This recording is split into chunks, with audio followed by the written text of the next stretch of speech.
நம்ம பீட்ரூட் பிரியாணிக்கு பரபரண்டு புருத்தூள் பரபரண்டு. அப்புறம் முட்டை குருமா மசாலா பரபரண்டு. அப்புறம் சிக்கன் மசாலா பரபரண்டு.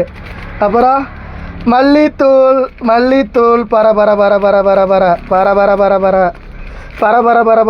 கொட்டு பரபரன்னு ஓட்டப்பட சின்னதாக பிடிச்சிருக்கேன் நான். ஐயோ, இது மிளகா பொடி, சக்தி மசால் பொடி, மிளகா பொடி பரபரண்டு.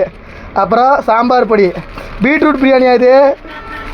சாம்பார் பொடி. என்ன பொடியை காணோம், அவ்வளோதான் இருக்குதா? சரி இப்போ கிண்டி விடுவோம். முருத்தூள் தான் கொட்டியே தொலைய மாட்டேன்ருச்சு. சரி, கடுப்பேற்றி விட்டுருச்சு. பரபரண்டு போட்டோம்ல, பாருங்கள் எப்படி வந்திருக்கு பாருங்க. ரெசிபின்னு எல்லோரும் இங்கிலீஷில் சொல்கிறாங்களே, நமக்கு அந்த இங்கிலீஷ்லாம் வராது. நமக்கு எப்போயுமே தமிழ் தான். பிரியாணிக்கு இன்னொன்று ஏதோ சொல்லுவாங்க, அது வாய்க்கில் வர மாட்டேங்குது. பரவாயில்ல, பார்த்துக்கலாம். கொதிக்கட்டும். மசாலா வடையெல்லாம் போட்டு அடுப்பை ஏற்றி வைப்போம். கொதிக்கட்டும் நல்லா.